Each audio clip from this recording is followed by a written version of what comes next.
嗨，欢迎大家回到君娜 TV。有关于美睫黑胶的部分呢，在很多年前就有拍过蛮多支有关于黑胶的影片。那今天呢，我们要再来做一个重整，把所有的黑胶相关的理论呢，再做一集特辑，让大家更了解美睫的黑胶到底是什么。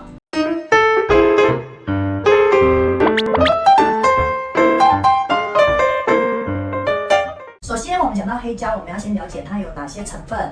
基本上它有3个成分在里面。第一个成分是氢基丙烯酸酯，第二个成分呢是聚甲基丙烯酸甲酯，第3个成分则是碳黑。碳黑是拿来调色专用的。那前面2个成分呢，它是属于第一个成分是属于快干成分，第2个成分它简称 PMMA， 它是有一点点的这个有点像树脂的成分。而这2个成分呢，基本上它混合在一起呢，就会变成我们美睫所使用的黑胶。碳黑是我们平时就是在接睫毛的时候，我们都会想要沾黑色的这个胶水，会觉得比较容易看见，容易好粘。那当然也有没有加碳黑的黑胶，所以呢最少会有2个成分，但是我们多半在使用的呢会有3个成分。那因为它有3个成分，所以我们就要均匀的摇晃它。那这边先跟大家讲一下，我们要怎么均匀的摇晃它呢？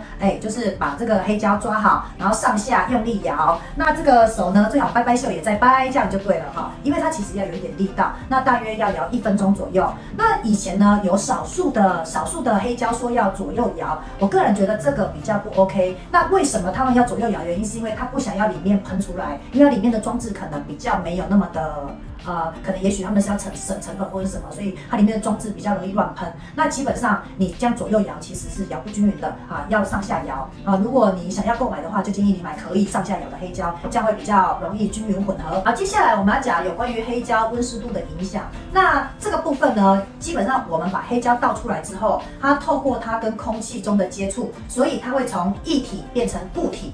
好，这件事情是大家都知道的。那重点是它到底是为什么它会从液体变成固体？最主要原因是因为它与空气中的水分子，不是单纯它与空气接触，是它与空气中的水分子结合之后呢，它产生了这个硬化现象，也就是从这个液体变成固体。这个过程就叫做重合反应。那我们透过这个黑胶，它与空气中的水分子结合，那水分子如果越高，也就是湿度越高，我的黑胶就会干得越快。那如果湿度相对越低，那我的黑胶就会干得慢。所以有很多同学在使用黑胶的时候，好奇怪哦，今天用很顺哦，明天用都不会干哦，后天用好像很快干，然后还会假性粘连。其实那就是跟我们的温湿度有关。那我们一定要时时注意我们工作室里面的这个湿度。假设我们如果今天下雨，我们的湿度就会高。假设我们今天冷气吹很强，一直吹，那我们整个工作室就会比较干燥。为什么有时候黑胶干得快，有时候黑胶干得慢？是跟这个有非常大的原因。好，就会有同学问说，老师，那什么样子的湿度是比较适合我们在做操作呢？我个人觉得湿度如果是落在40到70之间，这个 range 其实都是非常 OK 的。当然取中间值55，给同学一个标准55。当然我们会选择它为最佳接睫毛的这个湿度的这个答案。但是其实因为我们在工作室里面湿度其实有时候会忽高忽低的，你也没有办法真的控制在55啦，所以就要靠我们的技术下去调整它。举例来说，如果我今天湿度稍微偏低一点点，只有50。那是不是干得比较慢？那我今天睫毛放上去的时候，我的手就要定住比较久，等它干。那反之，如果我今天湿度稍微高一点，65左右，那我的黑胶是不是一上去就快要干？那我是不是就应该要多沾一点黑胶稍微滑一下，然后让它来得及固定住，而不要马上就瞬间干掉？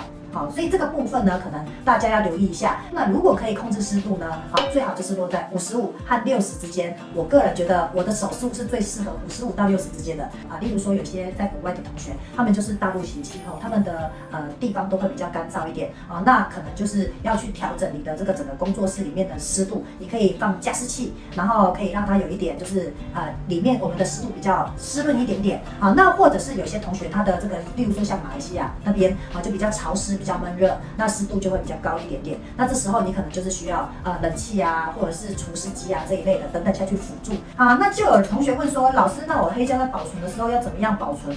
我个人觉得如果你今天使用这一瓶黑胶，你已经开了，那你就不要再把它冰回冰箱，因为你冰到冰箱之后再拿出来，你需要30分钟的退冰，否则它里面都是冷空气然后打开之后热空气会瞬间冲进去，那你的黑胶就会比较容易产生重合反应，变成比较像半固体的粘稠状。那我这样直接讲就比较快了，就是说什么叫半固体粘稠状？就是好像我吃的东西快要坏掉了，那快要坏掉了，我还跟一堆好的放在一起，那我就整锅坏掉。所以我们尽量不要让这个现象产生。最好的方法就是，如果我这个已经开了，我就是把它摆在我的工作室阴凉处，就这一整瓶放好，不要再放进冰箱了，因为你反复这样冷空气开啊关啊，这样对你其实是黑胶的这个坏掉的几率是相对提高的。好，那最好的温度大概会落在大概就是我们平常吹冷气的温度，也就是25到30之间，我觉得都还 OK。好，超过30以上的话，我觉得可能比较热一点。那就会有同学问说，老师黑胶的保存期限到底是多久呢？基本上是这样，我们要来看一下我们这个黑胶，它这个每一个黑胶都会有说明。说明的话有一些大部分的黑胶都是未开封的话呢，可能就是3个月90天。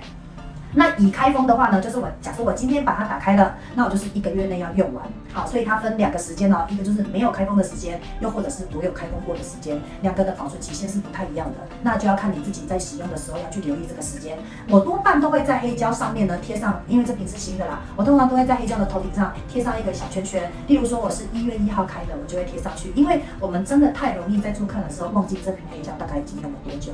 好，那我们自己工作室里面因为我们的美睫师比较多一点点，所以我们基本上1瓶黑胶就是2个礼拜之内用完，确保它是整个很新鲜的。好，那如果假设你就是个人工作室，那你就是大概1个月左右，你就要更换一下你的黑胶。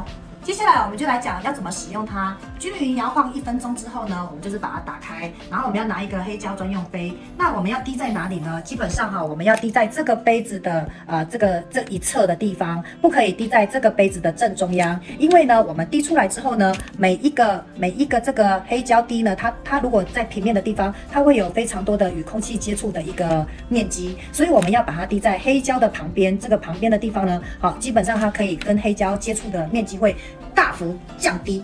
好，所以我们现在要把它滴在旁边，这样好，这样子。那接下来滴在旁边之后呢，我们就可以随意沾取做嫁接了。那跟大家讲一下，我们要怎么擦拭我们的瓶口。我们就是这样子，假设这样是90度，这样是45度不要拿这样那你45度呢，稍微45度把它往外挤，把这个黑胶的这个都挤在管子里面的呢，把它挤出来，这样就可以了把它擦拭一下，这样。好，稍微有一点点那是没有关系的，但是外缘要。那擦拭的时候，因为我这个是卫生纸，会有毛屑，所以你要快尽量不要让毛屑呢产生在这个洞口的地方。那也有很多同学会拿这种厨房纸巾那个就比较没有毛屑，这样在做使用就 OK。好，那最后呢，最后就是有非常多同学会问我说，老师，请问你最近都用哪一支黑胶？